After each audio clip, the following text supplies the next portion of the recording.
Let's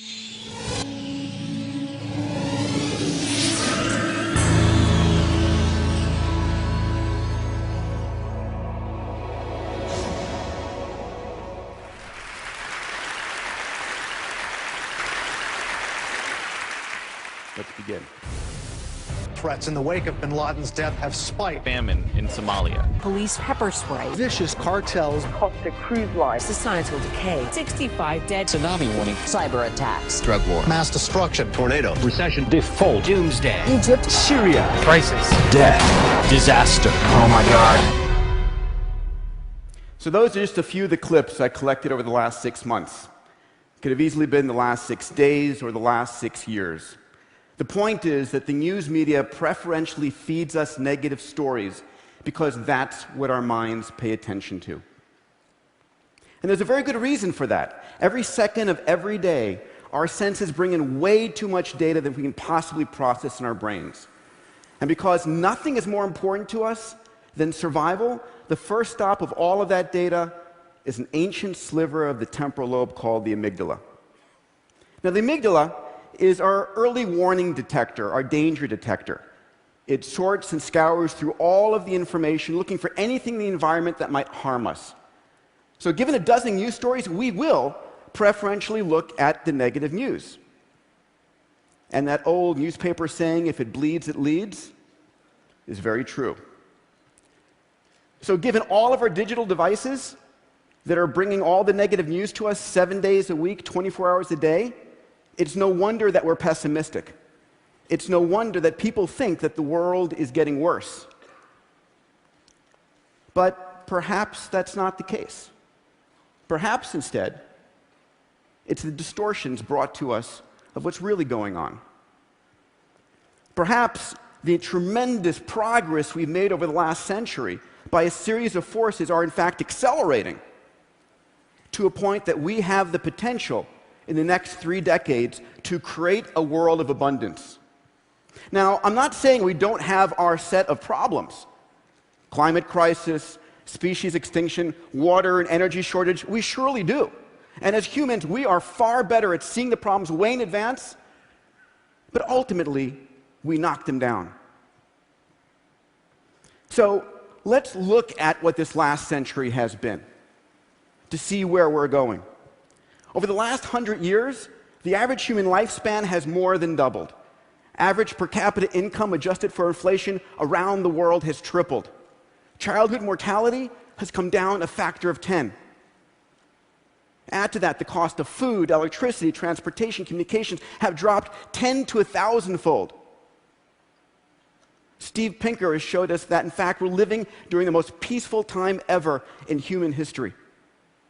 And Charles Kenny, that global literacy has gone from 25% to over 80% in the last 130 years. We truly are living in an extraordinary time. And many people forget this.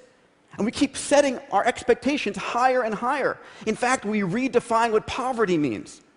Think of this. In America today, the majority of people under the poverty line still have electricity, water, toilets, refrigerators, television, mobile phones, air conditioning, and cars.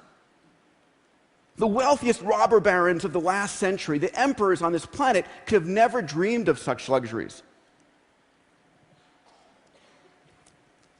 Underpinning much of this is technology, and of late, exponentially growing technologies. My good friend Ray Kurzweil showed that any tool that becomes an information technology jumps on this curve, on Moore's law, and experiences price performance doubling every 12 to 24 months. That's why the cell phone in your pocket is literally 1,000,000 times cheaper and 1,000 times faster than the supercomputer of the 70s. Now look at this curve. This is Moore's law over the last 100 years. I want you to notice 2 things from this curve. Number 1, how smooth it is. Through good time and bad time, wartime and peacetime, recession, depression, and boom time. This is the result of faster computers being used to build faster computers. It doesn't slow for any of our grand challenges. And also, even though it's plotted on a log curve on the left, it's curving upwards. The rate at which the technology is getting faster is itself getting faster. And on this curve, riding on Moore's law, are a set of extraordinarily powerful technologies available to all of us. Cloud computing, what my friends at Autodesk call infinite computing, sensors and networks, robotics, 3D printing, which is the ability to democratize and distribute personalized production around the planet, synthetic biology, fuels, vaccines, and foods, digital medicine, nanomaterials, and AI. I mean, how many of you saw the winning of Jeopardy by IBM's Watson? I mean, that was epic. In fact, I scoured the headlines looking for the best headline in a newspaper I could, and I love this: Watson vanquishes human opponents. Jeopardy is not an easy game. It's about the nuance of human language. And imagine, if you would, AIs like this on the cloud available to every person with a cell phone. 4 years ago here at TED, Ray Kurzweil and I started a new university called Singularity University. And we teach our students all of these technologies, in particular, how they can be used to solve humanity's grand challenges. And every year, we ask them to start a company or a product or a service that can affect positively the lives of 1 billion people within a decade. Think about that, the fact that literally a group of students can touch the lives of 1 billion people today. 30 years ago, that would have sounded ludicrous. Today, we can point at dozens of companies that have done just that. When I think about creating abundance, it's not about creating a life of luxury for this planet. It's about creating a life of possibility. It is about taking that which was scarce and making it abundant. You see, scarcity is contextual, and technology is a resource-liberating force. Let me give you an example. So this is a story of Napoleon III in the mid-1800s. He's the dude on the left. He invited over to dinner the king of Siam. All of Napoleon's troops were fed with silver utensils. Napoleon himself with gold utensils. But the king of Siam, he was fed with aluminum utensils. You see, aluminum was the most valuable metal on the planet, worth more than gold and platinum. It's the reason that the tip of the Washington Monument is made of aluminum. You see, even though aluminum is 8.3% of the Earth by mass, it doesn't come as a pure metal. It's all bound by oxygen and silicates. But then a technology of electrolysis came along and literally made aluminum so cheap that we use it with throwaway mentality. So let's project this analogy going forward.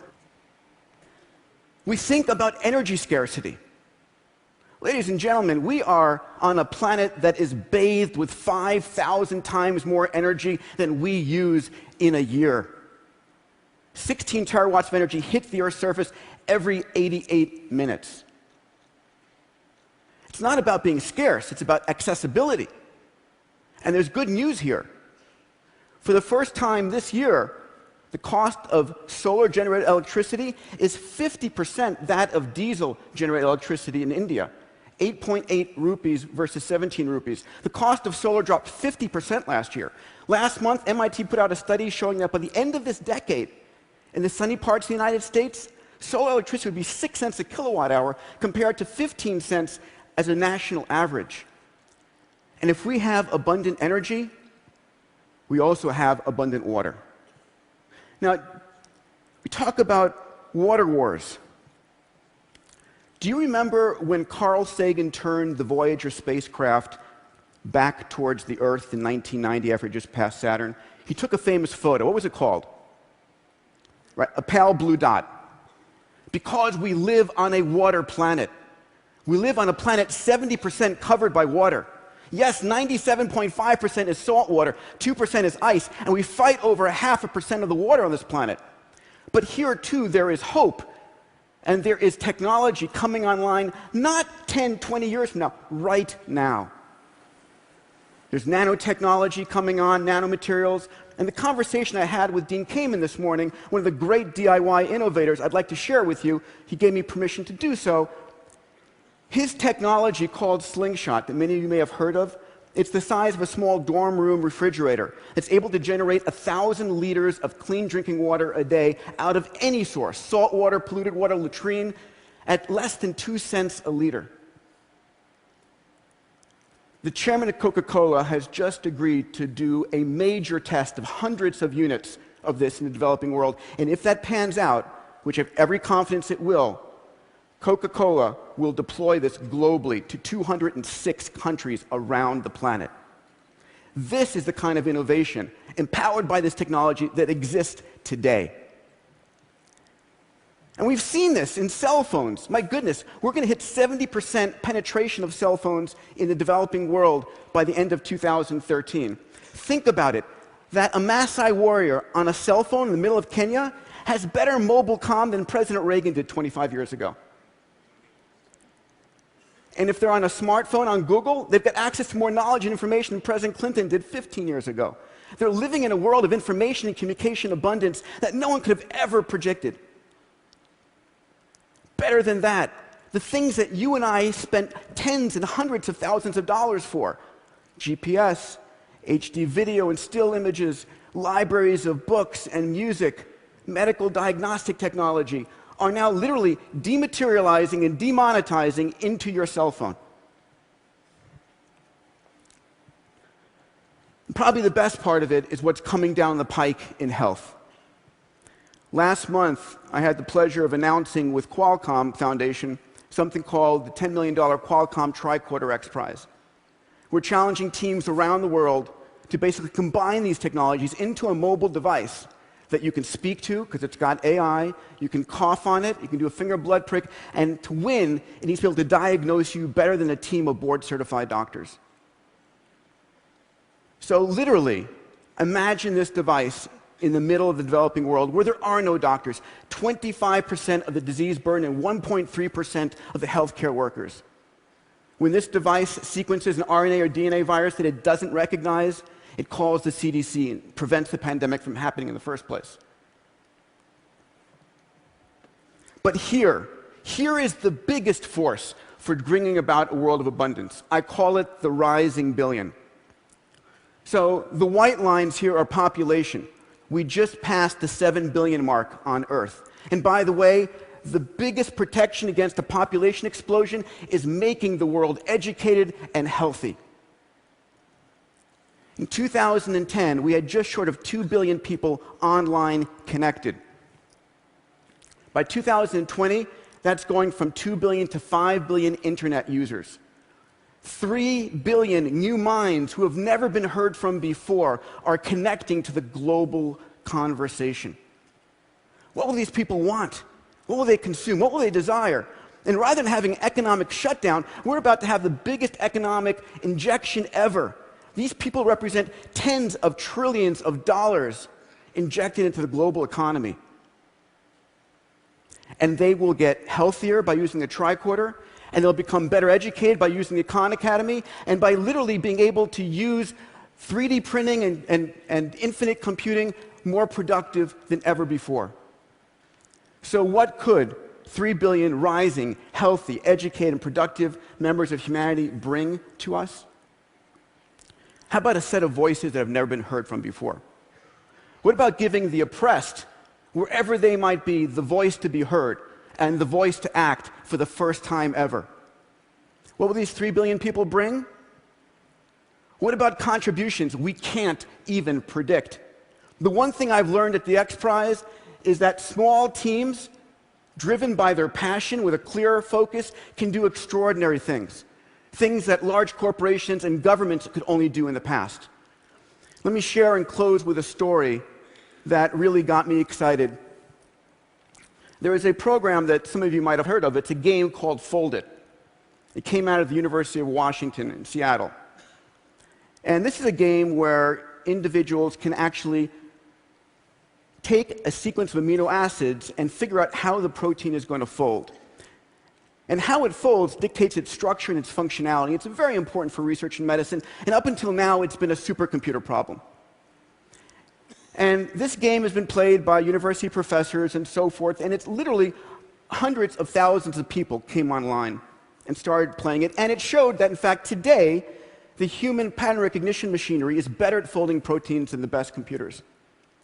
And when these individuals went and looked at who is the best protein folder in the world, it wasn't an MIT professor, it wasn't a Caltech student, it was a person from England, from Manchester, a woman, who during the day was an executive assistant at a rehab clinic, and at night was the world's best protein folder. Ladies and gentlemen, what gives me tremendous confidence in the future is the fact that we are now more empowered as individuals to take on the grand challenges of this planet. We have the tools with this exponential technology. We have the passion of the DIY innovator. We have the capital of the techno-philanthropist. And we have 3 billion new minds coming online to work with us, to solve the grand challenges, to do that which we must do. We are living into an extraordinary decades ahead. Thank you.